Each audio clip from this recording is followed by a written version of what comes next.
Episode 7. I'm so excited your camera looks good, Molly. I know. I did it. It's a miracle.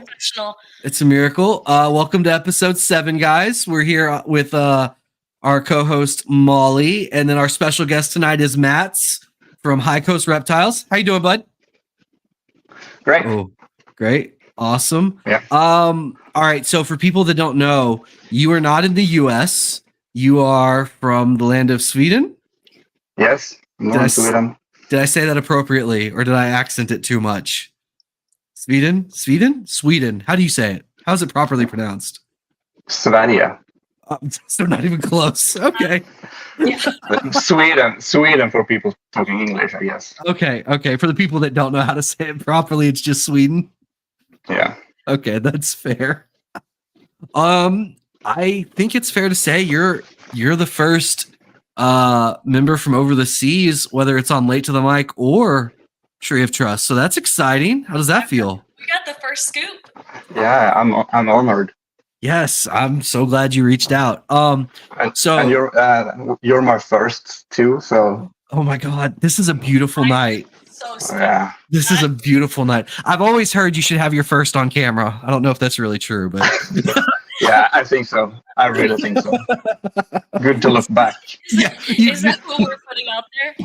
Yeah, that's what we're putting out there. It's good to look back and study and see what you did wrong and right. Wrong. Yeah. What went wrong? Yeah, definitely more what went wrong than what went right. If you did anything right. Zero chance, I can assure you of that. No one was satisfied in that moment. Yeah. I just need to point out in the comments, Courtney said, Molly, can you send me the link? I want to watch, because Troy had a hard time finding the link. Oh my God. That's amazing. Well, I didn't expect us to start off this way, but I'm glad we did. Yeah, me too. Yeah, this is beautiful.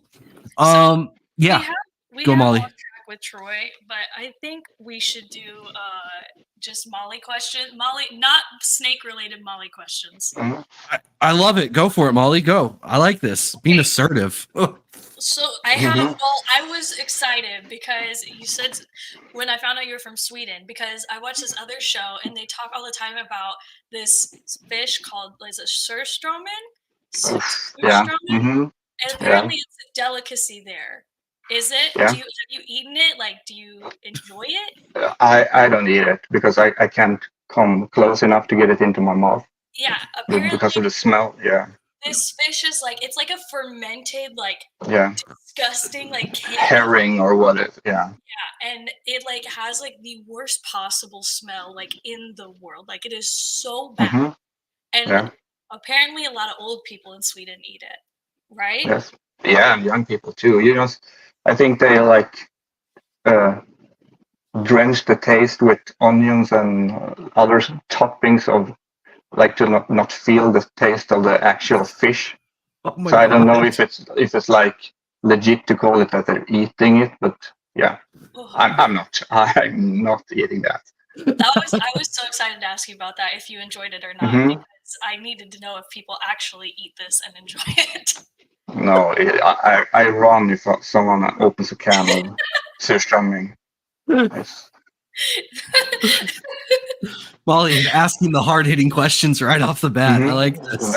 Like, it's like such like, they talk about it so much and how terrible it is, but apparently like it's very popular and it's like a thing a lot of people eat there. So I just didn't know. I just was curious. There's some kind of like a museum in Sweden where the guest gets to taste different things, you know, monkey brain and sheep testicles and everything. And most of them like can handle everything except of the surströmming. Oh my God. That's how bad it is. Yes. I just don't even like. I feel like I remember one time watching like Deadliest Catch, and the guys on the Northwestern or whatever, the Norwegian guys, they pulled out a can of that, and everybody was freaking out over it. And I guess like who decided to start eating something like that? Yeah. Like how hungry do you need to be? Right. Like that's the question. Like at what point are you like, okay, guys, this is the worst smelling, most foul odor the world has ever known. Let's eat it. Yeah, it had to be some kind of a bet. I bet you can't eat that. Had to have been. I love it so much. That was my only question I had prepped up. That's it. That's all you had. It's perfect. You know what? All you need to know. Yeah, for your first one, that's good. You could ask anything on banking or just Sweden in general, and you went with smelly fish. So well, that was what I was interested in. Okay, is that okay? There's no judgment here whatsoever. Women have interests, okay. Women have interests. Yeah, I know. I get it. All right. So gentle segue. Mainly ball pythons in your collection?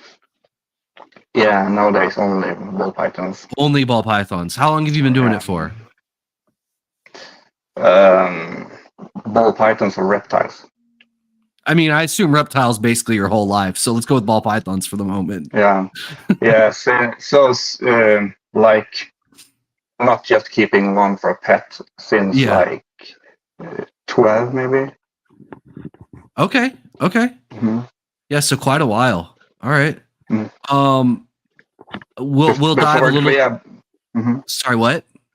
Yeah, before that I had like everything from I bred chondros and emeralds, and I had all kinds of venomous stuff like rattlesnakes and gaboons and cobras and everything. So when I got kind of tired of that, I found that morphs and ball pythons. Yeah. Yeah, that's just stuck. We're gonna go down that path for a hot second. Rattlesnakes, gaboons I know are like fairly common on like the pet market, but like rattlesnakes and stuff like that. I'm going to go on a limb. They're not native to Sweden. So pretty sure they're not native to Sweden. So is the venomous market pretty big in Sweden? And like, do y'all have any regulations to keep people from that shouldn't have them from owning them? The only thing we have in Sweden is regulations. Okay. To be clear, yeah.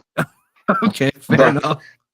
But there are so much regulation that the people that are like supposed to, the authorities or whatever, they don't even know the rules. So how can we know? So it's mostly like underground, but we have permissions and everything to have venomous snakes or. So going back, I went to school for like a zookeeper school. Okay. When I was So through that I had like all the education and everything I need to be a legit business selling reptiles and keeping reptiles, or have a reptile shop or whatever in Sweden. Oh, okay. So if you don't have that, you need to like take courses for like $1,000 per species. Oh wow! To like own a reptile store or whatever. So we had everything that from school. Wow. So I mean, even just to own ball pythons, it's fairly regulated. Yes, and you need like permission from not the government, but the just below that. From the like city where you live, you need another kind of permission. And the regulation, we can't keep them in racks, so we can't, we need big terrariums and everything for them. Wow. So not being able to keep them in racks, I've heard the horror stories of like you have X amount of space that's, probably pretty excessive compared to what you really need for them. How does that affect like cost of production? Because obviously like, I have a 500 square foot, building where we could fit 400 or 500 snakes in there without a problem. So obviously it's got to affect production for y'all quite a bit then. Yes, of course. Yeah. Oh, that's tough, man. I couldn't even imagine a world like, I actually think it'd probably be better for the industry, to be honest. Yeah, no, like I think it would be better for the US market. I think it would. Like it would limit. Maybe I don't want to be limited on the size I can put them in the closures, but having to spend like $1,000 to learn how to handle them obviously is excessive. But it would keep a lot of people that probably shouldn't be buying them anyway from buying them. So maybe that wouldn't be a bad thing. I don't know. Yeah, but over here it doesn't work because it's the worst. It's the worst keepers that you're getting, like, you know, the pet snakes that are going from one person to another person, and the abuse it goes through before it dies is like. Okay, so maybe not such a good system after all. No, it's not, because it's almost impossible to like follow the rules. Yeah, that makes sense. When I started the business, I had to like call the people who are like in charge and just ask them to like come and help me. What do I need to do? Yeah. Do you feel like, though, like, obviously you took the right steps, right? You got the authorities involved. You were making sure you're following the rules. Like, does that give you any leg up whatsoever, though, in your business and being more legitimate and having a better customer base? Or is it just you're not going to get in trouble, so it's better? Yeah, the second one. Yeah. Okay. Fair enough. Fair enough. That's unfortunate. All right. So I can sleep. I can sleep at night. You know what, though? That's an important aspect of the whole process, right? Yeah. Patrick doesn't sleep at all, so you know what that means. That's true. I miss sleep. My God, it was wonderful. I remember one time. All right, so you got bored with Venomous and stuff like that and moved to ball python morphs? Yeah, actually at the end I didn't have much Venomous, but I had like few chondro clutches and stuff, and they all came out the same every year.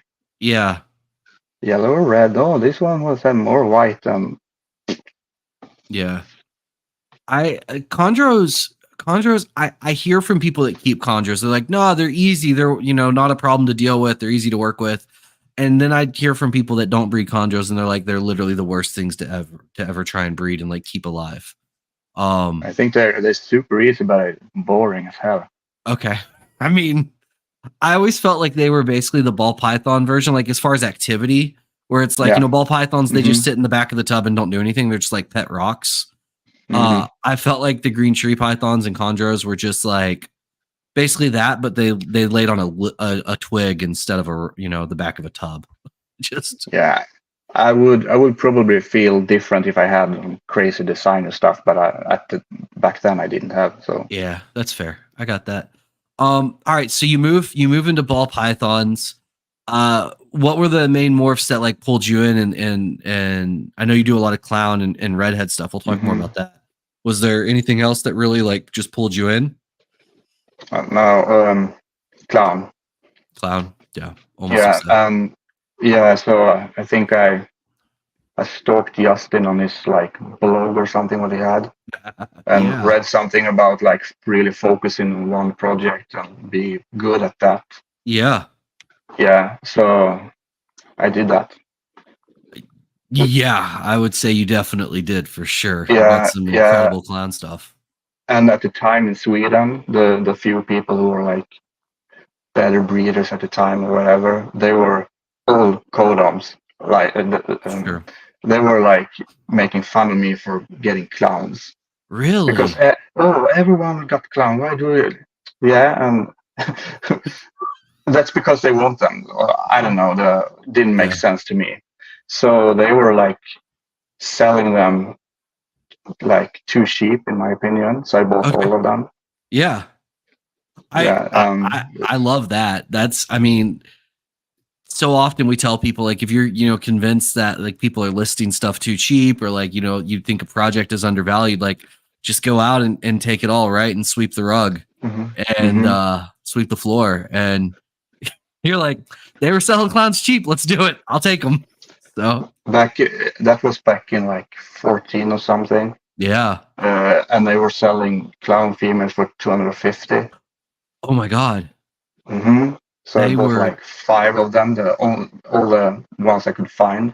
And then when they were like adults and breeders, they wanted to buy them back because they had realized how good the clown project was. Yeah, and when I told them the price of them, they were not interested anymore. Of course, right? So 2013, 2014 time period, they were probably closer to like $1,500 US here. Yeah. Like there was still some value there. $250 a piece, man. That's what they're selling for now here. The females. So over here they can only think about like bananas and stuff. Oh, really? Yeah. That's funny. That is funny. So what is the market like for y'all? I mean, we've had a bit of a dip, and I follow Morph Market Europe a lot. Pricing is obviously very different, but like, do you feel like there's still a strong market? In Sweden, we don't have a market at all. None. So that hasn't changed. But to me, it's a global market. I don't look at any specific, Europe or US or Asia, whatever. It's the same for me because we live in the middle of nowhere. So I can sell a snake easy regardless. Right. Yeah. So I don't know. Yeah, of course it's down. Okay. Every market is down, right? Sure. Cars are on sale or whatever. Yeah. So, but still, stuff are still moving, I think. But I think it's hard to price stuff correctly. That right there, I think, is actually a really good point that a lot of people miss. Like, it's not to me so much that the market's dead or stuff still sells. You just really have to find the price, and finding the price has been very hard for a lot of projects. And we found you'll think you're spot on with a price, and then you realize maybe not so much, right? And by then the price has moved even further away from what you thought it was. So I think that's a really good point. Like, pricing is everything right now. I'm surprised by what stuff does sell. Some things that I think is really good and really good priced is not selling, and some stuff that's wow, that sold immediately. Right. That I was almost giving it away. I mean, literally same boat. I feel that pain. Like, Andre and I'll discuss that stuff. We'll see a snake that's listed and we'll joke back and forth about how expensive it is and be like, oh, that's so dumb. And then it's gone the next day, right? And you're like, well, I guess we're the ones that are dumb. That's unfortunate. So yeah, it is a very strange market right now. And it's definitely a buyer's market as well. I don't think there's any question about that. The value that you can get this year versus last year, previous years, is pretty dramatically different. What is in your hands right now? It's a glue gun. Don't judge me. I don't know. It was on the table next to me. Okay. I was just curious. It looked like a drill for a second. I'm like, why are we pulling out power tools? Well, it's the hard-hitting questions here. My mother is blowing my phone up. That's amazing. Stop it. What's up? So what do you think about if you have some project animals, maybe a visual double or triple head or something, and you don't like the price they're going for?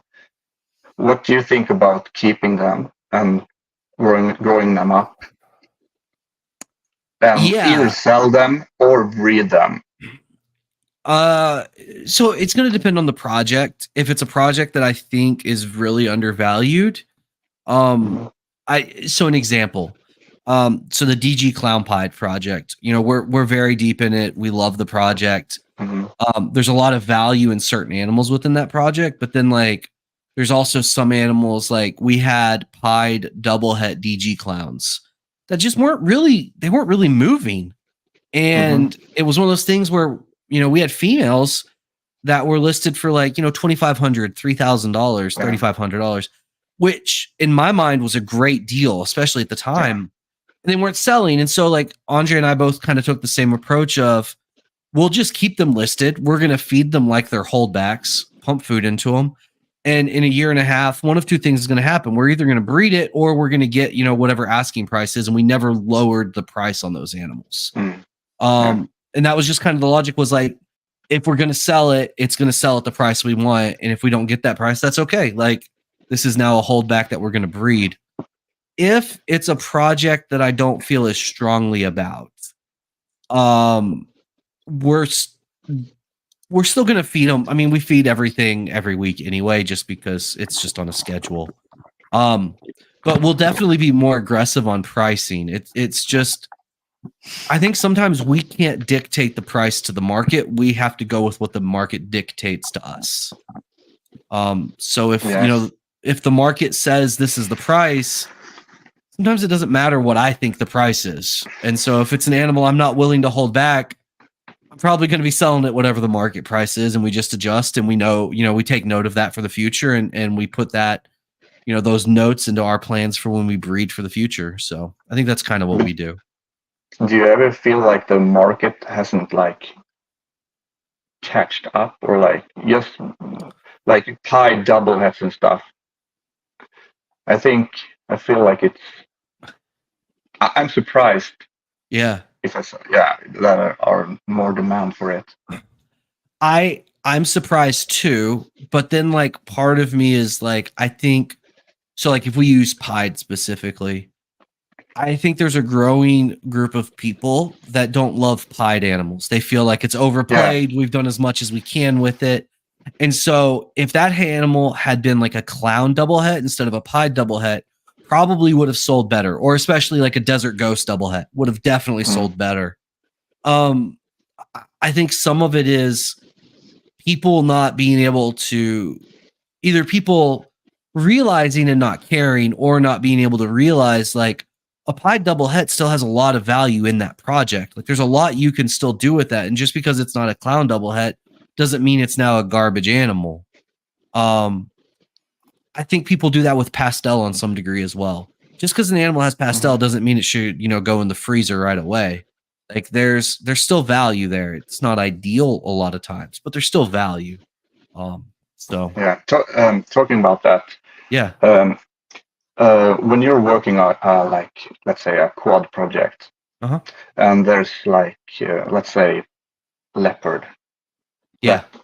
You ideally probably don't want in clown stuff, but it works great in DG and hypo and whatever else is in there. And when you look at the quad project pairing or whatever, it's only the clown part of it it's not good in. Same with pastel or whatever.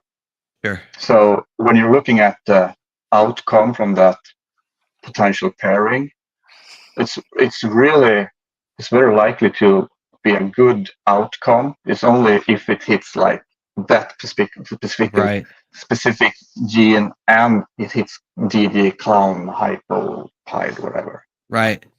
I agree with you. I think that's actually a really good point that people also miss.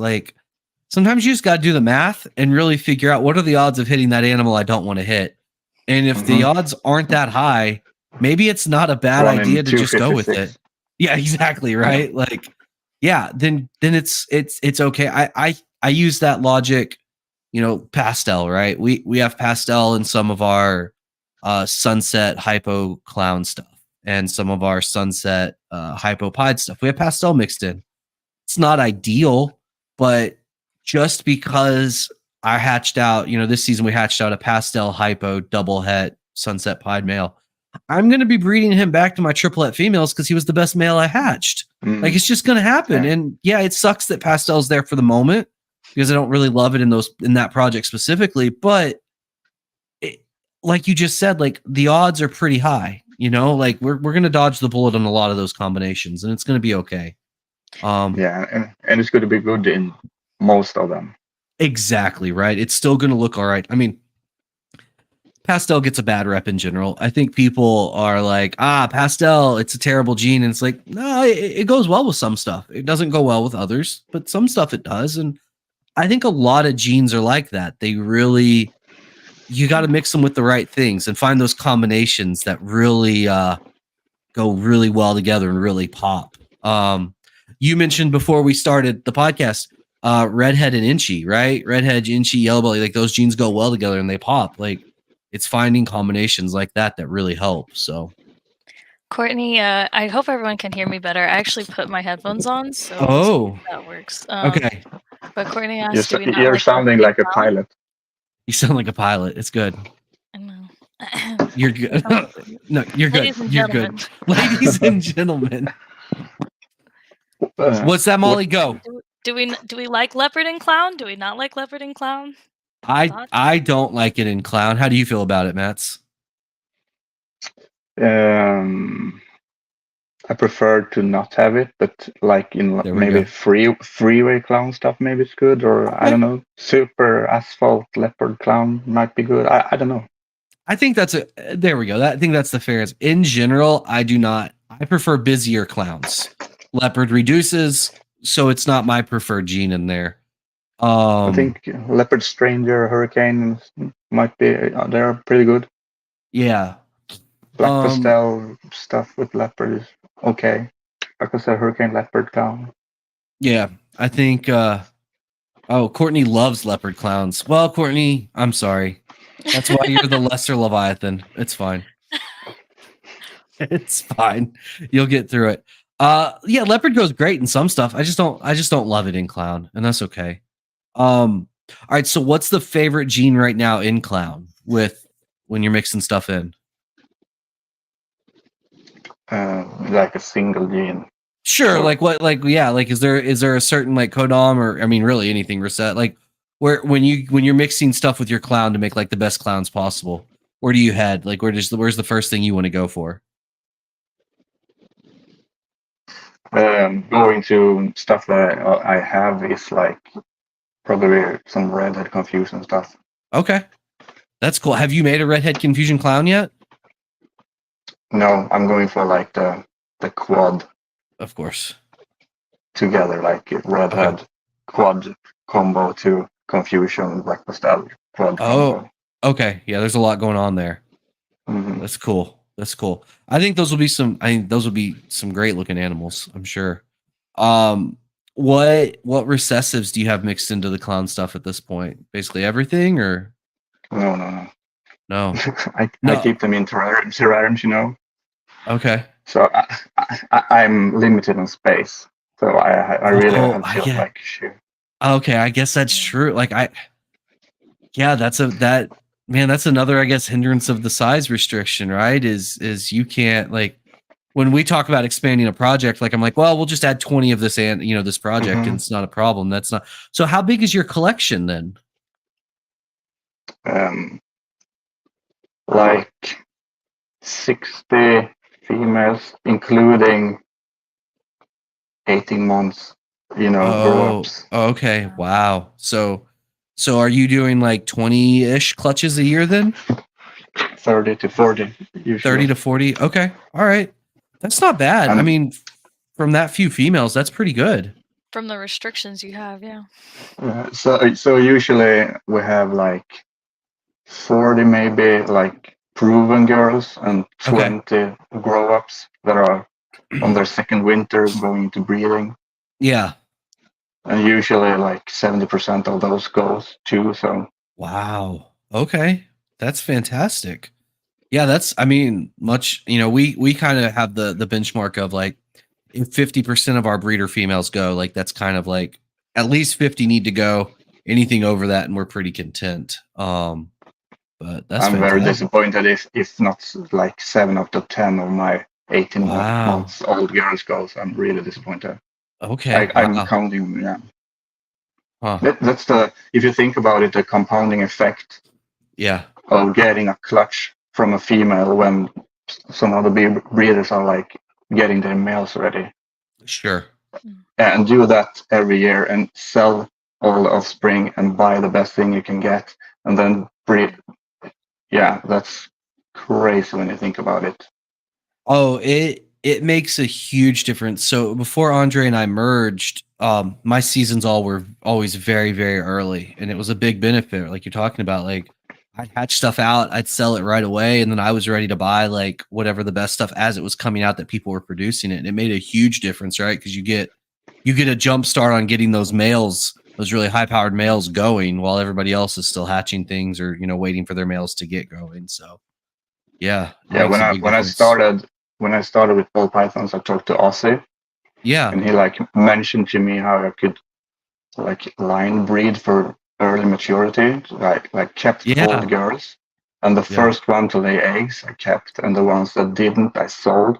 Yeah. So from that it's like very regular to get eggs fairly early, at their second winter. And if you do that for 10 years, yeah, So it makes a big difference. We talked about that a little bit last week on Late to the Mic with the whole idea of line breeding for like better eaters, right? And animals that's indirectly what you're doing when you're getting for early maturity, like the best ones. No.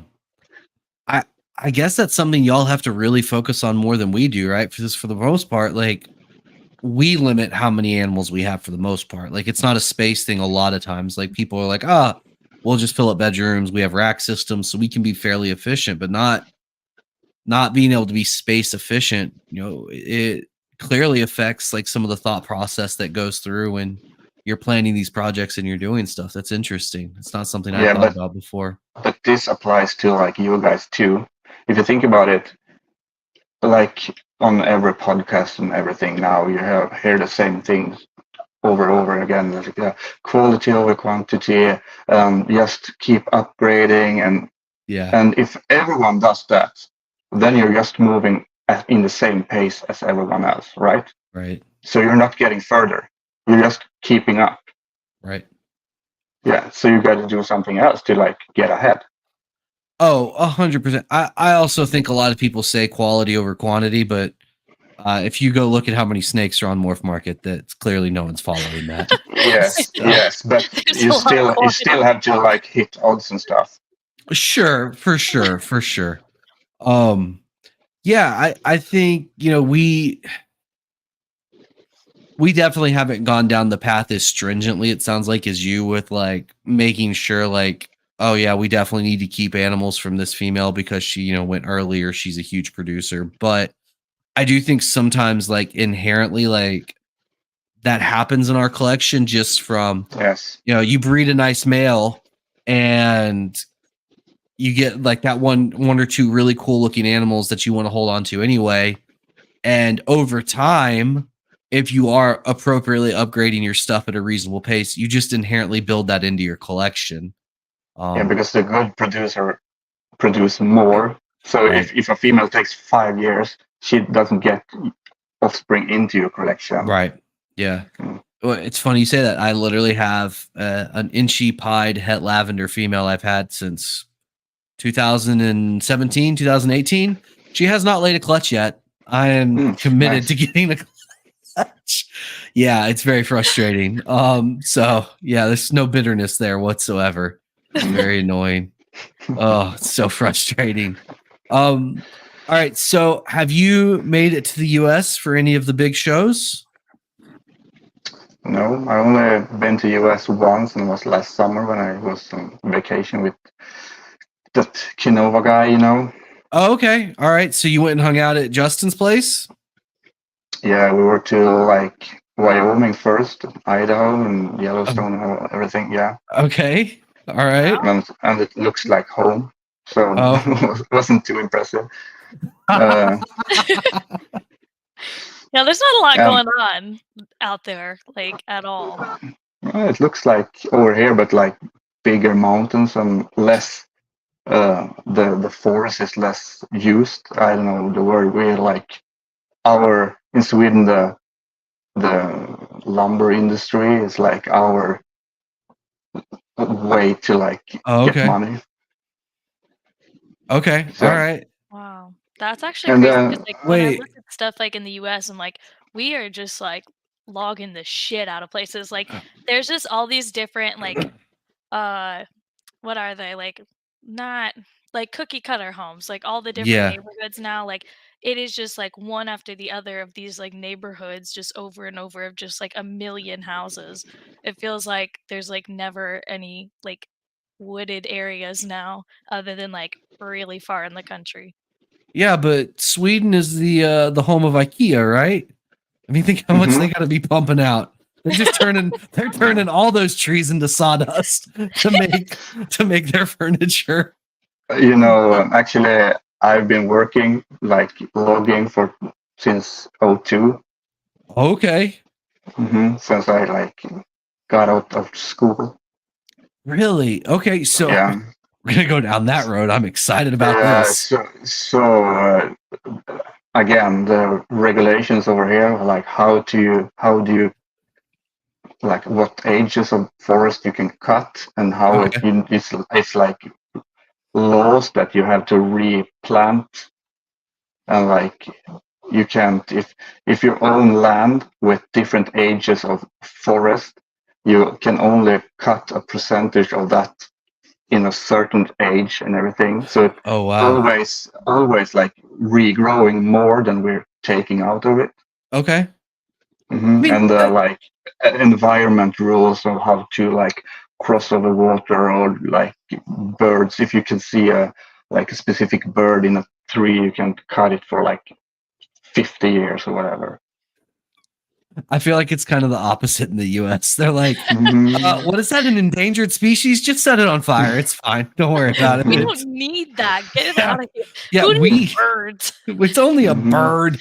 We don't need that. All right. So what led you to the logging industry? I kind of grew up in it.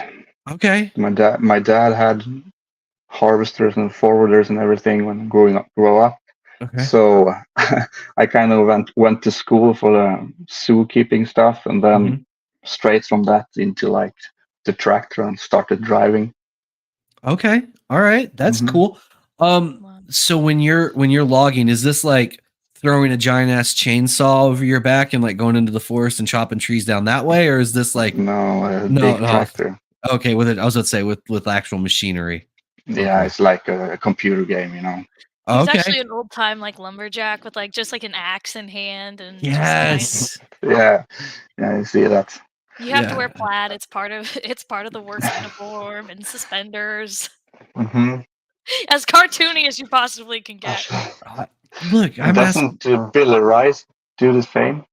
Yeah, I think he does logging. Yeah, for sure. Yeah, that's cool. So do you work for like a logger, or do you have your own company doing it, or how does that work? Actually, everything is sad. I think at first I was like a regular employee. Okay. And then like 15 or something, we started our own business. Okay. Bought some machines and stuff, and then made some money. So I sold that business in like 21 or 2. Okay. I don't know. Yeah. So now I'm back to being an employee with more snakes instead. Okay. So did you sell the business because it was eating into the snake time, or like what led to the selling of the business? Yeah. Sitting at work and like getting messages from Morph Market or wherever, and like, oh, today I sold a 2K snake, and sitting here I made like $100. Yeah. So where should I go with my time? It's funny. A lot of people have to have that conversation. You sit, and I've run into that many times at like my university job, where I'll be sitting in meetings and, I'll be watching and snakes will sell. And I'm like, well, I just made 10 times my weekly salary just selling snakes, right? Same thing you're talking about. And you're like, oh, what am I doing with my life? What is the decision here? But that's interesting. That's cool. So is breeding snakes full-time something you want to do or realistically can do? Yeah, I can do it if I want to, but I'm happy now that I'm not. Okay. For the past 2 years, I think the wife has been like my employee, cleaning the snakes and everything. Okay. How does she like the snakes? She liked the hourly payment. There it is. Okay. But in the beginning, she was like not into the snakes, but now she like talks to them, and it's like her buddies. So, do you talk to them? No. Sounds like Andre and me. Today, literally, we were packaging snakes up to ship, and I'm talking to the snakes, and I'm like, "Hi, little buddy, how are you doing? You're going off to California." Like, and Andre like pops his head out of the room, and he's like, "Are you fucking talking to the snakes?" I'm like, "Yeah." Do you not? He's like, "No, I don't talk to the snakes." So, all right. Well, that's awesome. So now I'm working like 30 hours a week on like driving machines, and the other half or whatever in snakes. Okay, that's awesome. So, I mean, I think it's that's important. perfect. Yeah, I was gonna say it's important finding a balance that really makes you happy and you're good with. And it's cool that you're able to do that. And I'm not like relying on one source only. It makes a big difference, right? It Definitely. The freedom of knowing like there's multiple opportunities, and worst case scenario, right? If the logging thing didn't work out, you just crank up the snakes a little bit more, and all of a sudden that becomes a full-time job, and it's okay until you find something else. And there's a lot of freedom with that for sure. It's really good to have like when you're in your negotiation like salaries and stuff. Yes. If you don't need the job, like okay, I don't. Yeah. Talk to you later. That was I had a very similar thing with one of my jobs where they were essentially like, well, this is all we can offer. And I was like, okay, like, then I'm just not going to take the job. It's okay. Don't worry about it, guys. And all of a sudden, of course, more money showed up, right? And they're like, oh, just kidding. Yeah. I'm like, oh, convenient. So yeah, I think it's great. I think I actually believe personally, that's why a lot of people start breeding the snakes, is for a little bit of that financial freedom, right? It's a low cost business, for entry. And if you do it right and you pick the right stuff and you do a good job of breeding, like you can make a decent amount of money just as a true like side hobby or side business, and give yourself a lot of financial freedom. I think that's the hard part though, is that there's a lot of people who definitely don't take the right route or do things to do the right choices, which I mean, it's it's subjective what I guess you would say the right choices are for people, but yeah, I think that's a big part of it, is there's a lot of people who see it and are like, oh yeah, I could do this, and then they're making these wrong choices, and then it's like you see people selling their whole collections like not that long after they started. So I mean, it's low cost to get in, but I think it's hard for people to make those right choices too. I think that's fair. I think that's really fair. Do y'all have? So you said the market's not very strong in Sweden. You actually said no market in Sweden. So does that mean there's just not a lot of breeders in Sweden, or like a lot of like hobbyists that aren't really producing like high end, like medium end snakes?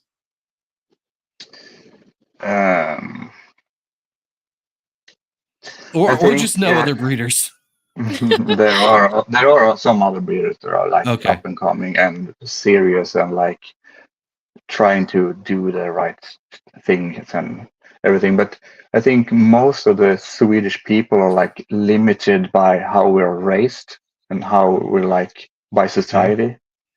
We don't have like the right mindset to be like to do investments.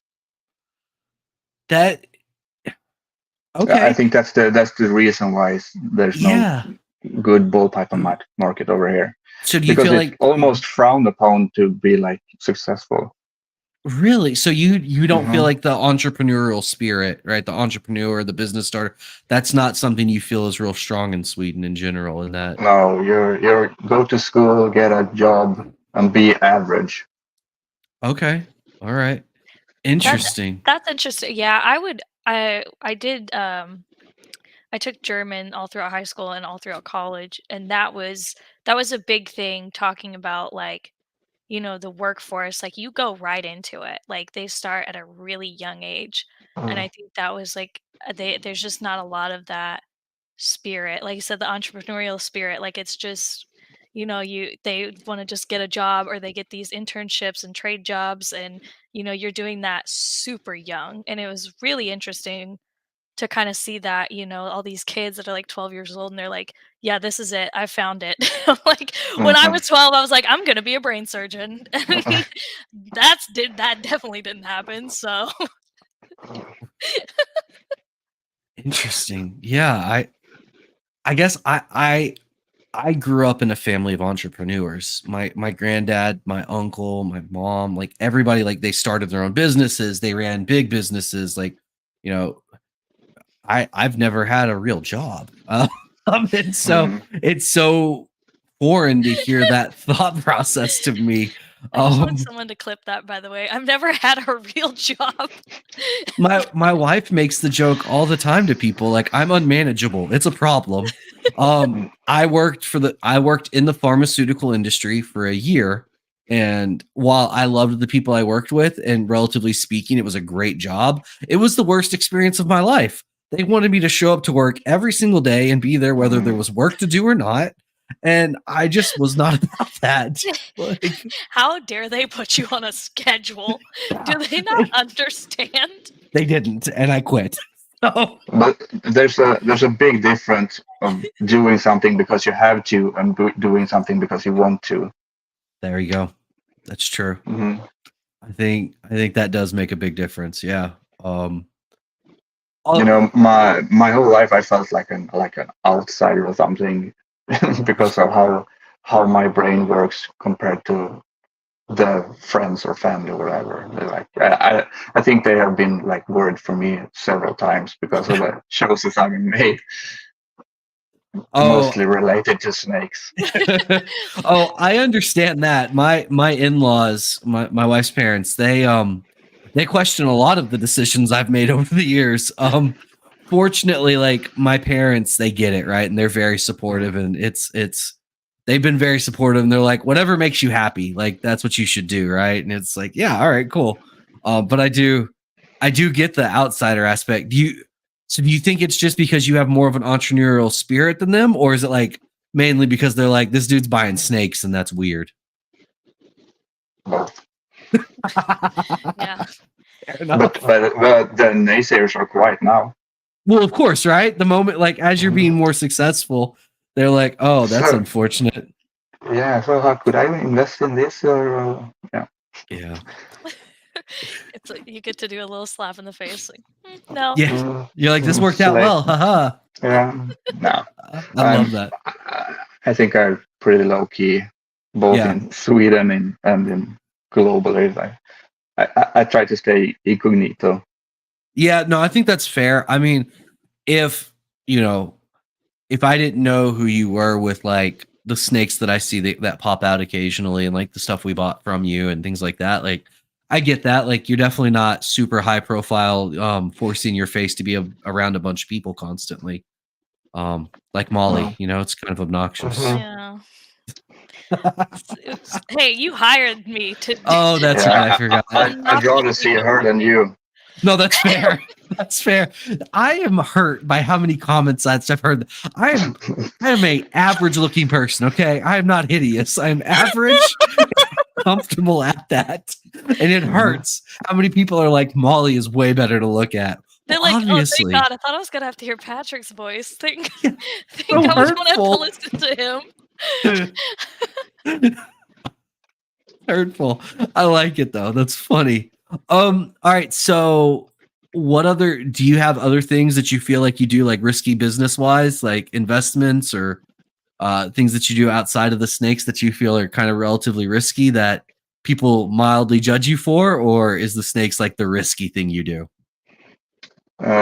Actually, when we were like starting the snake business for like real with the tourists and everything on board, we were looking at like hiring a facility somewhere, like a space to have everything, and it was like $500-700 a month, and nothing crazy, but too much in my opinion. So we bought a small real estate building, or like a house with 3 apartments and a big basement. So like instead of paying $500-700 a month, we were getting that. Yeah, you're renting out the space. Okay. I like that. I like that. That's cool. That's fun. The next house that we buy, I want to have space to where we can do something like that, where it's like an Airbnb or something where we can rent out some of the space and try and recuperate some of the money. And then a basketball court. And then a basketball court would be great. Even if it's like you're not making money, it's not cost you money. Right, sure. Although you just said like $500 to $700 a month. That's pretty cheap, my man. That feels a nice house is like 200K over here. Stop it. Stop it. So we bought that real estate. I don't know if that's the right word, but the house with the apartments for 200K. You get like a shack here for like $1 million now. Yeah. Like what you get. The down payment was 15%, I think, and we had that equity in our house that we were living in, so I could take that equity and just put it into the other house, and the bank pays the loan, and the renters are paying the mortgages, and so. Yeah. A like studio apartment in New York with like no bathroom is probably going to cost like $2,500 a month at least. Minimum. At least. Yeah. That is shocking. But the cost of it for me is like living up at the polar circle. Had to travel 20 hours one way in car to like export a snake. Trade-offs, I guess. Trade-offs. Yeah. Yes. And we have like no sunlight for 4 months or whatever it is. 3 months at the winter. Fuck that. I'm out. Yeah. So and like we can say down to Canada. Okay, fair enough. You know so what? Will down in Canada. Yeah. All right. So fair enough. So there's definitely some trade-offs there. Yeah. You are stuck, in a barren wasteland of cold and sadness and no light. And we just have to pay $1 million to live in a closet. So yeah. have to decide what's worth it. Exactly. Do you have any so you have the jobs and everything. What's your hobbies? What do you do like outside of snakes? Oh, where should I start? I think I'm a kind of like person that has had every hobby you can imagine. Okay. Yeah. So motocross, snowcross, like everything from audiophile to cars to like play music, guitar, piano. Wow. Animals, everything. Like zoom into it, become not the best, but pretty good at it, and then something else takes over. Yeah. But the snakes has like taken too much focus, so I can't like I don't get distracted with other things as much now. Yeah. Right. Yeah. I get that very much. My wife jokes that like I pick stuff up for like 6 months and then I move on, and the snakes are one of those things, right, that have stuck around for a while. So what's the current hobby then? What's the current fascination?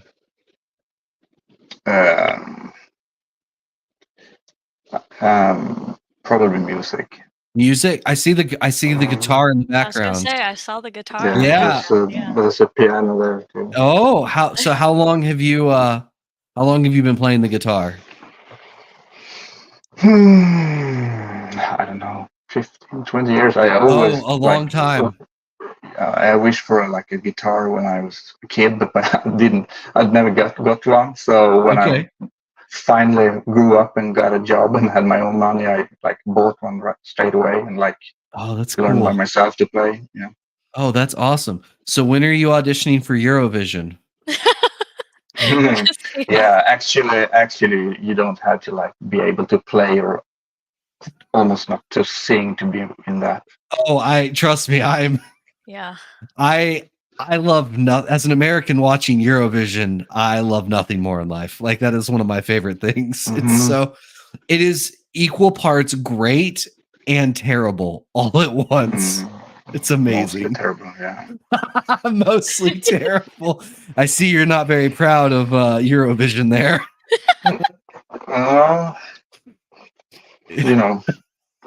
Maybe it's too close to home to be like, fair. You get home blind or whatever. Is it actually like a big deal over there?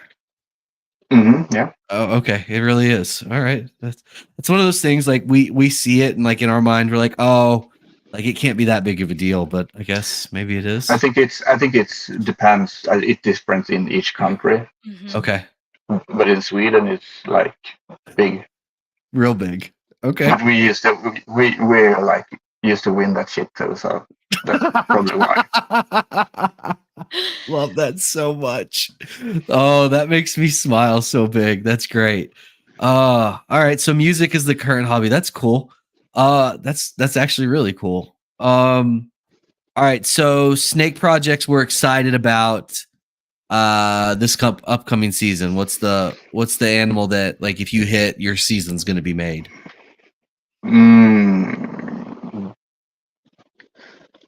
Let's see. Maybe a black acid DD clown het eccentric. Okay. Yeah. That's a good animal. Yeah. That's pretty awesome. That's fantastic, man. That's the first thing that came in mind. Yeah, or like some crazy redhead clown. Yeah. Double, het DG eccentric or something. That's awesome. I'm trying to like leverage the few animals I have that are like pretty good. So like, yeah, I was really early in redhead, so making like visual redhead clown combos that are double or triple het. Yeah, and then take the like acid stuff that are and putting them together and next year probably quads like the DD clown pied combos. Yeah. For visual. That'll be awesome. Do you have any access to genetic testing? Yeah. Okay. Not as many genes as you guys. Sure. But clown pied and hypo. Okay. Is it something where like you're sending them to like Jürgen or somebody over there, or yeah, Jürgen. It's Jürgen. Okay. Yeah, I wasn't sure how easy that process was getting, sheds to him. Well, that's nice. I mean, it's good. And Jürgen's, I mean, he's getting some genes out right now. So he's pushing those out. Y'all should have, I assume y'all will have Desert Ghost relatively soon. And some other stuff. So that's awesome. I know he's working on stuff, so that's cool. Yeah. We need that. Yeah, definitely. We have a couple minutes left because I know you need to be out right. Yes. So I would love for us to talk a little bit about Morph Madness before we yes. tonight. Okay. Just everyone, make sure you submit your pictures for Morph Madness. Awesome prizes. Look at the website. We've got the links on Instagram. Check it out. 500 first place is $500 credit to any purchase at Chimera. 500 red line reward points. It's actually, I found out 5,000 red line points, so I updated that. You're so good at communication. Here's the deal. I just found that out right before we got on. We'll talk later, but it's 5,000 points now, so that's exciting. Everyone is 5,000. Again, really good communication here at Chimera. Don't worry about it. And then we got $50 in Repti Trip credit as well. So that's first place. And then second and third get some prizes, and so do some random people. So definitely submit your animals and be a part of it because it's really great and it's gonna be. I like it. Mats, have you submitted a picture for Morph Madness yet? We'll put you on the spot and make sure that you do it. Yeah, this is gonna get awkward real quick. You should probably. I don't even know what that is. Unbelievable! You're in the Discord.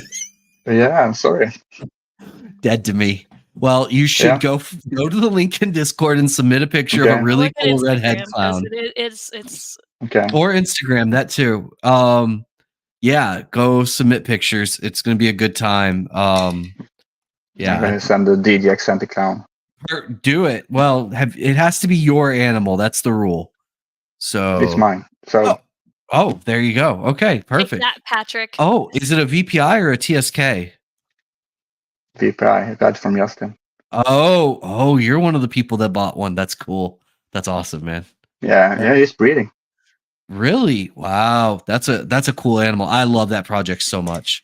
I think there's a lot of legs. So I think I have like 5 clutches coming from him. Wow. Soon. Okay. That's fantastic, man. That's cool. Wow. Did you pick him up while you were over here gallivanting across the states, or? Yeah. Okay. That's cool. That's awesome. Nice. Sweet, man. All right, it is that time. Mats, thank you for coming and hanging out with us, man. This was a good time. Awesome. Yeah, Thank I'm glad. you. Making us your first Yeah, podcast. absolutely. Yeah, man. I'm not a virgin anymore. Love it. Oh, you're not a virgin anymore. We got it on And I tape. got it on yeah, perfect. Yes, it's perfect. We'll definitely make sure to get you on Late to the Mic here in the future as well. We have a good time. It's a Yeah, I little, would love that. yeah, it's a little different environment. You know, Troy and Chase are kind of rowdy and a little more, you know, out there. Chase is around Detroit. Yeah. So we'll get you on that one, and that'll be a lot of fun, man. We'll have a good time. So yeah, I'm looking forward to it. Yeah, thank you all again. Everybody that's listening, please like, subscribe, and then also go and give Mats a follow if you haven't already. And we'll see you again next Tuesday.